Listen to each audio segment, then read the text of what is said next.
Thank you, and thank you for your kind invitation. Very nice to be here. And jointly with my colleague Sven Wunder, we prepared this presentation about defining and valuing forest ecosystem services. We both work at the European Forest Institute in Barcelona, and we prepared this presentation under the framework of the project Eco to Adapt, which research pests and eco schemes, eco compensation in Europe and in China. So what I would like to talk is forest ecosystem services, trends in Europe, the concept of pests, and then focus on the European context. So what do we have now and what could we have in the future, and final some conclusions. Starting with the forest ecosystem services trends, we heard today, and it's well known, the trend of expanding forest area. We saw annual average change from 90 to 2020 of plus 0.3%, and particularly in the Mediterranean and Eastern Europe, mainly related to the land abandonment, to the agricultural land abandonment. And Enzo was explaining very well how in European forest we have high presence of forest in the successional stage that correspond to the red area there, so until 120 years. And you can see how biodiversity trends fluctuate depending on the successional stage of forests. So if considering the management and the current forest structure that we have in Europe, this is the trend of biodiversity that we can expect to have in European forests, while the green section corresponds to old growth forests where the biodiversity trends are higher. And so while we have forest expanding, on the other hand, we can see different trends of biodiversity decline. One of them related to tree species composition. We have forests mainly composed of 1 to 3 forest species, while only 5% is having over 6 species. And when it's 1 tree species, it's mainly conifers. We saw this map, I think, quite a few times today about old growth forest and how there are only small patches left, except for marginal areas in the northernmost Europe. And about birds, then we have a high percentage of birds in poor conservation status, and you can see the declining trends for farmland birds on the left side that had been quite a dramatic decline from the 90s to 2017 of 32%, and the forest bird 3%. And about pollinator, here there is the example of bumblebees and how the probability of bumblebees to occupy a site, it's 17% less than in the last century. It's the graph on the right about Europe. And so the question that we have now is how do we want to manage our forest? We might want to consider also to have less forest management, to have more biodiversity, and to let some genetic processes to take place, as was also discussed in this corresponding piece in Nature. Now moving on to the pest concept. So what are the tools that we have that can contribute to these trends, to turn these trends? Pests, payment for environmental services, can be a tool to contribute to incentivize forest conservation. And what are the ecosystem services that can? Sorry, I'm trying to adjust this to my height. Okay. What are the ecosystem services that can be supported by payments for environmental services? We have mainly regulating services that can be funded through payment from PES. Provisioning services is not fully working because provisioning services have already a tangible value, have already a market where they're working on, like timber or food, fresh water. And while supporting and cultural ecosystem services, yes, there is not that many examples, but could maybe work. About economic evaluation, it's a very useful tool for decision making to decide between alternatives and to evaluate the costs and benefit side of ecosystem services. And it tells us also about the intrinsic value of society, so how much society is willing to pay for maintaining these ecosystem services. It's very useful for pest design, particularly when we have large projects, when large public investments, or when we have clear options, clear scenarios with well-defined alternatives. But on the other hand, it's often hard to quantify. And this is because of the uncertainty, the geophysical uncertainty, and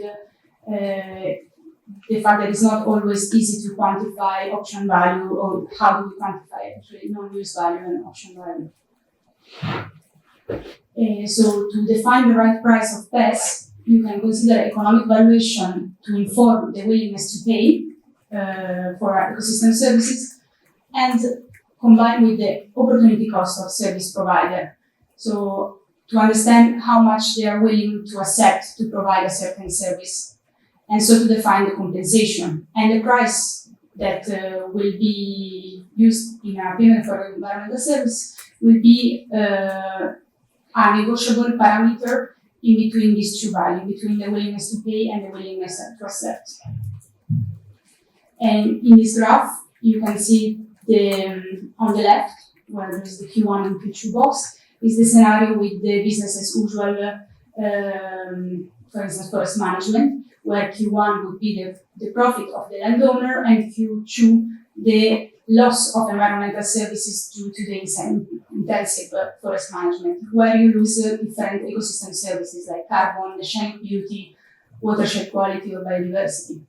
And on the right, you have the win-win scenario enhanced by a pest, where the loss of ecosystem service can be compensated by Q3, which has to be just smaller than the value of the externality, and the combination of the benefits that the landowner will have has to be higher than the profit that would have in the business as usual scenario.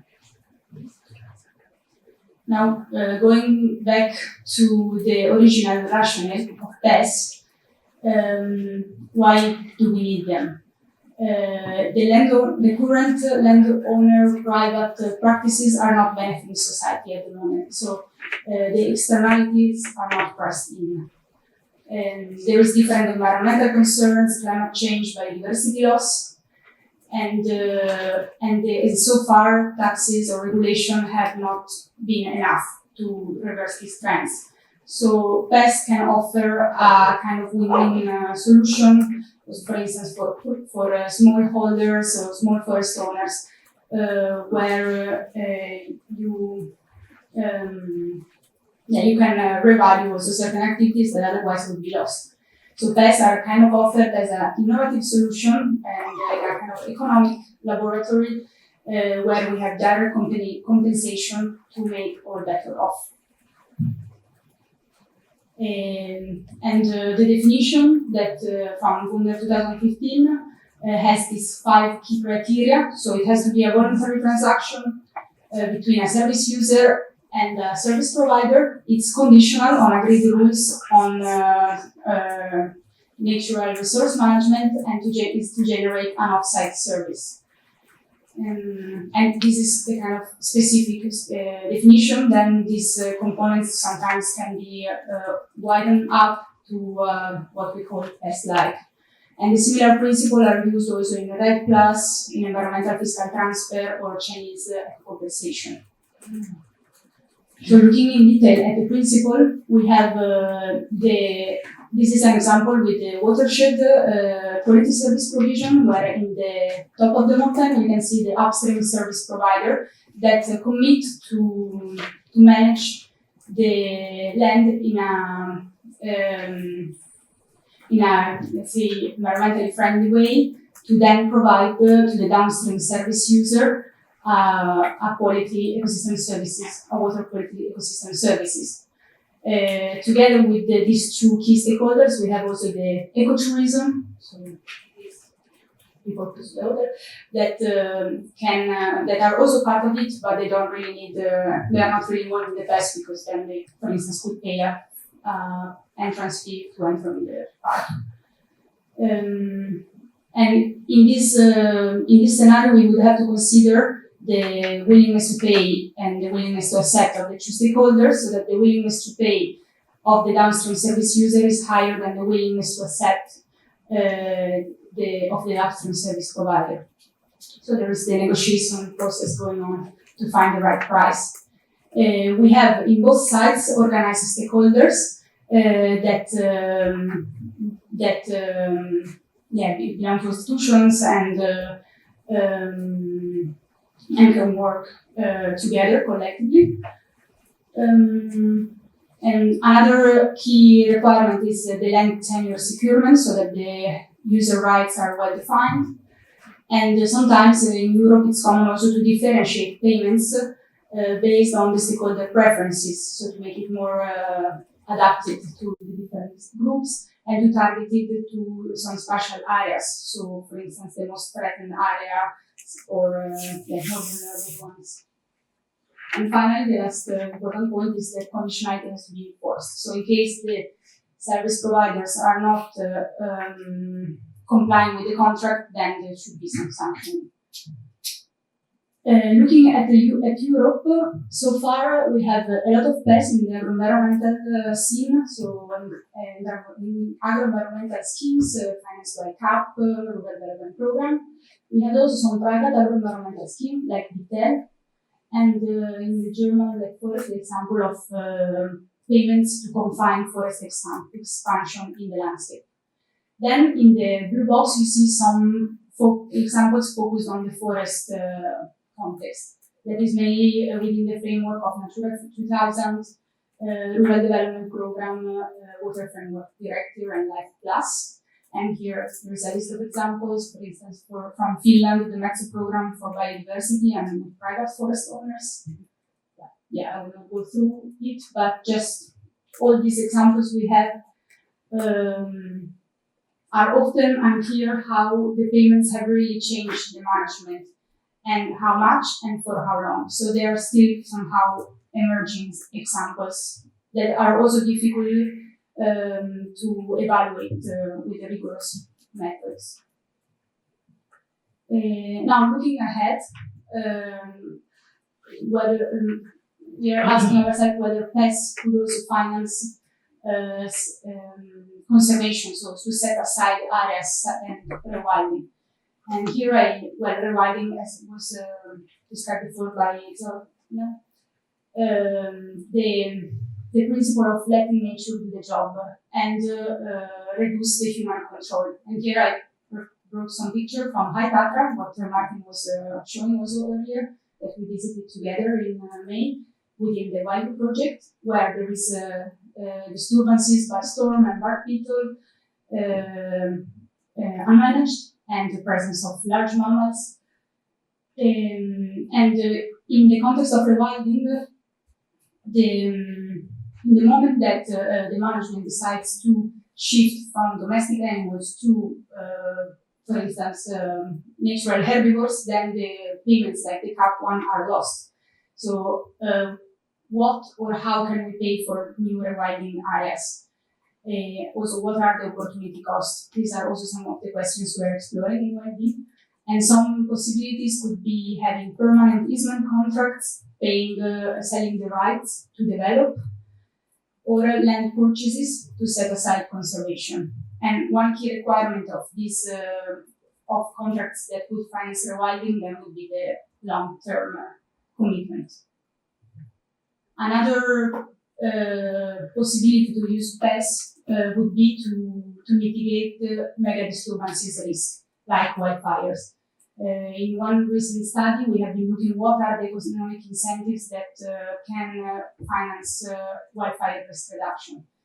And one of the one type of pest like that we have seen was the targeted grazing in wildfire risk areas. So this was particularly in Spain, in Andalusia or Gran Canaria, where shepherds are being paid to graze sheep or goats, sometimes can be different type of livestock, in areas with a high risk of wildfire, so that the vegetation is kept low and the fuel is not so high to contribute to the risk of spread of wildfire. And this is still an emerging kind of pest. Maybe the racca is quite old now, it has been going on since more than 10 or 20 years. But we still need to do some impact evaluation to evaluate whether these programs and this approach is really working. And some elements that we found that are key for having these programs to work are the importance of the local focus, so to adapt locally the payments. And also consider the opportunity cost. So far we saw that the programs are kind of doing a trial and error with the payment and just adjusting it a little bit to see how shepherds are satisfied and whether it's helping with compliance. Also, the importance of public funding to have it in the long term, and the need to keep administrative burdens low and communicate through this to the right channels. And then again, special targeting is very important to target the vulnerable areas. And in Gran Canaria, they are doing this by installing GPS on the goats, so you can the ships, so you can monitor where the animals go, and offer a higher payment for those shepherds that go in the most difficult areas to graze. So to conclude, we can say that pests so far in Europe are mainly focused on agriculture. And we have some example of watershed and carbon, but potentially they could also work for rewilding or wildfire risk and other ecosystem services. So what we will need to do now is to scale up the laboratory of tests that we have to mainstream the practice. And the question remains, what is the best system? If it has to be a European wide system for a PES or a national one by the member states. And how to design and implement PES, we say that the precondition, the key ones are to have the willingness to pay larger than the willingness to accept, so that the opportunity cost can be bought out. Then the ecosystem service buyer and the institution can self-organize to avoid also free riding. Land tenure has to be well defined to ensure the control over the natural resources that are being managed. And in Europe, the private willingness to pay might have been limited so far by the key role that the state is playing in paying for the management. For conservation. And moving now to the impact side, spatial targeting is a fundamental condition to really target the areas where there is most need of conservation. Differentiating payments can bring accessibility to more stakeholders. And also paying for environmental results have been demonstrated to be better than paying for just an action. And then as a recommendation, it's we need to investigate a bit more on the compliance, so on the sanctioning part, and measure the impact when we have enough well-established examples of PES in Europe. Yeah, thanks a lot. Listen.